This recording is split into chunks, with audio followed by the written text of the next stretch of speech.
Donc aujourd'hui, exploration du verset 11, du sublime verset 11, Tula Dunarpadu. Gloire au sage d'Arunachala.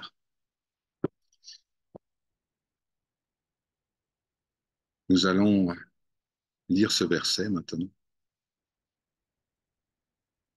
Ramana dit, à part connaître le soi, connaître d'autres choses est pure ignorance. Pour celui qui connaît sa véritable réalité, sa propre nature, ignorance et savoir n'ont aucun support.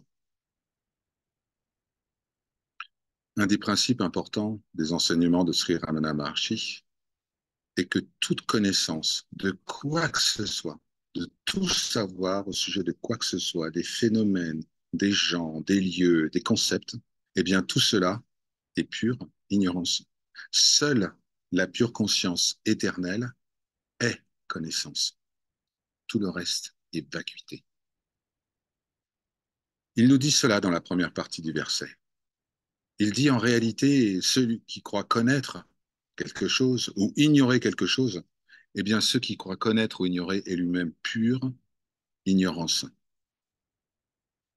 Dans le contexte du poème philosophique 40 versets sur la réalité, l'ignorance, ce n'est pas ne pas savoir des choses au sujet du monde ou des autres, non. L'ignorance, c'est notre ignorance au sujet de notre véritable nature. C'est seulement lorsque nous ne savons pas qui nous sommes en réalité que le savoir au sujet d'autre chose est possible. Dès que nous connaissons la vérité à notre propre sujet, alors, chers amis, y a-t-il autre chose à connaître? Lorsqu'on dit je sais, on fait référence à l'ego. Il n'y a que l'ego qui peut savoir quelque chose au sujet des objets du monde, relatifs du monde phénoménal. Quand l'ego surgit, alors il y a prise de conscience, appropriation, saisie de phénomènes extérieurs, cela dans les rêves ou à l'état de veille. Et comme vous le savez, tous les phénomènes disparaissent en sommeil profond. Tous les phénomènes sont transitoires et donc non réels. Alors, la conscience des phénomènes ne peut pas être une propriété de la pure conscience, parce que la pure conscience elle-même n'a pas d'alternative. Elle est infinie, akanda. Elle est indivisible, akshara, immuable. Dans la deuxième partie du verset, Sri Ramana Maharshi, Bhagavan, dit que la connaissance du soi entraîne la dissolution du support, du savoir et de l'ignorance. Il fait référence ici à un verset que nous étudierons dans quelques semaines, un verset capital, le verset 25, qui décrit l'ego comme quelque chose qui émerge, qui s'approprie des objets de conscience, comme le corps, par exemple, et puis qui, dès que l'on observe, retourne à sa source, se dissout entièrement. Si nous regardons attentivement un serpent qui semble apparaître dans une corde, nous verrons évidemment que ce n'est pas un serpent, ça a toujours été une corde, et ce sera toujours une corde. De même, en observant attentivement l'ego, nous voyons qu'il n'y a que pure conscience, rien d'autre. Alors, l'ego, son savoir, son ignorance, tout cela cessera d'apparaître comme existant par lui-même. Nous n'avons jamais été un ego. Nous avons toujours été, nous serons, et nous sommes pure conscience. Et la pure conscience n'est consciente que d'elle-même. C'est ce que nous dit le verset 15 du chapitre 10 de la Bhagavad Gita.